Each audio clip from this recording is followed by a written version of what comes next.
Hey everybody, this is Tony with Hippie and the Tech, and I am not the hippie. If you think I am, please go read our bio.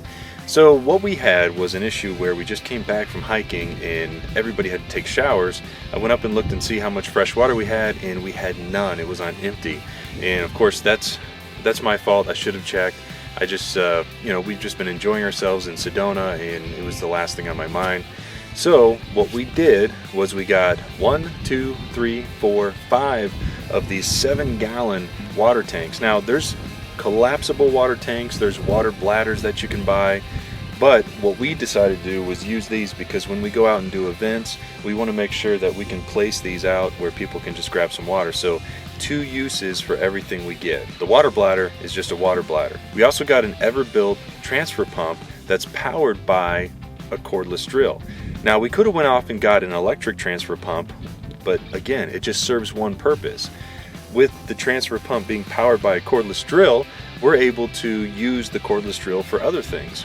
And on top of that, I get more power tools, which is cool. But we ended up buying an 18-volt half-inch hammer drill, because you never know if you're going to need to go through concrete one day.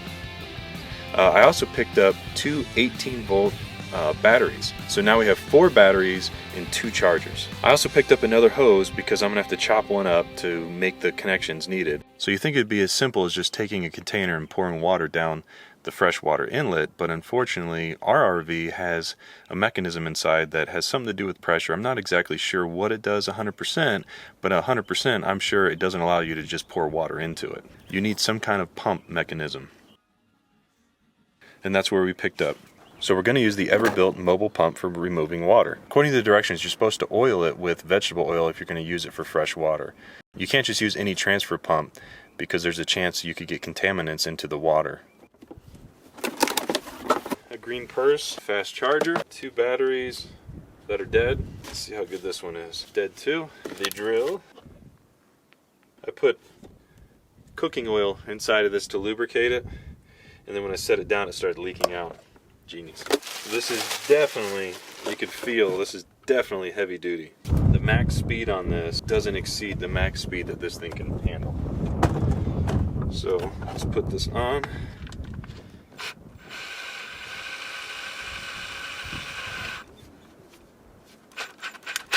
So we lock the chuck down. You just spin it a couple times. There's a rotation here that tells you which rotation to go. And this is full of cooking oil now, so you can definitely tell.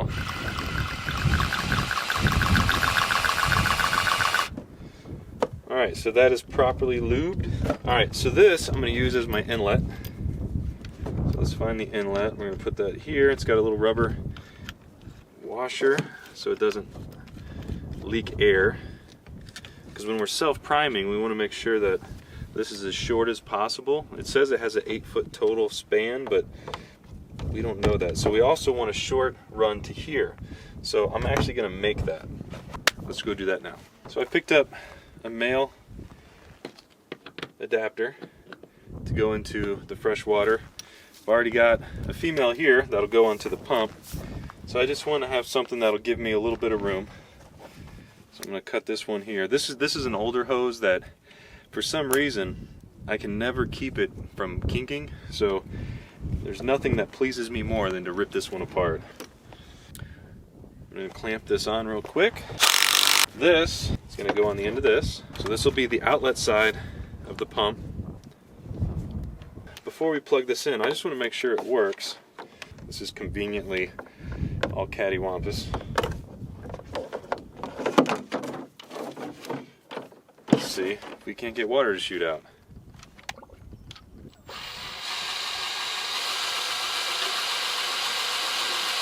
Here's something.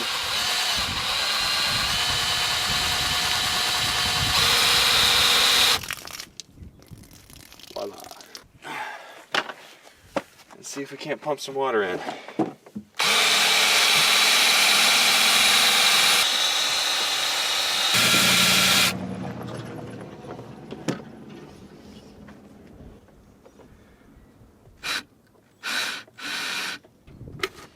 Alright, so got good news and bad news. It worked for about a gallon and then it started getting really hot and then just stopped working altogether. So when we're out, we need something that we know is going to last and is going to be dependable. This is not that. So I'm heading to Home Depot now, and I'm going to pick up an actual pump. But I did at least get some new toys out of it.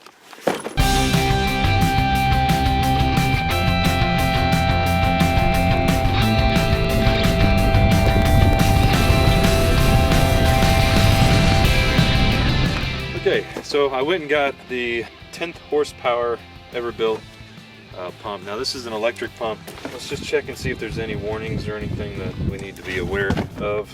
But what I'm going to do, since I don't know what's in this as far as oils and different materials and chemicals or whatever, I'm going to put my filter on the output side of this. As you can tell, it's super windy out here, so hopefully that doesn't translate into the video too much. So I've got my power cord connected to the outlet on the outside of the RV, so that has a ground fault protection.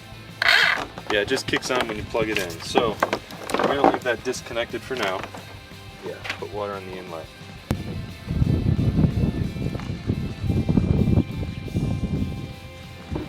Okay.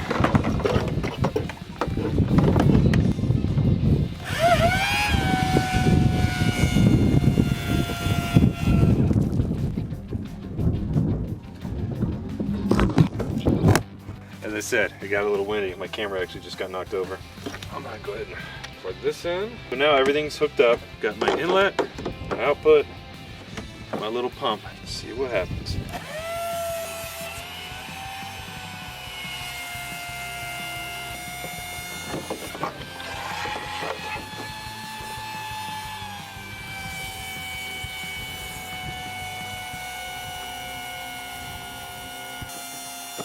There's one. Two. Woo, it's windy. That's three. There's four. Number 5. 35 gallons of water in 8 minutes. So that's not too bad. So with this, you definitely get what you pay for. This was $99, but within 8 minutes, I was able to fill 35 gallons, and it really was a piece of cake. So definitely would go with this one.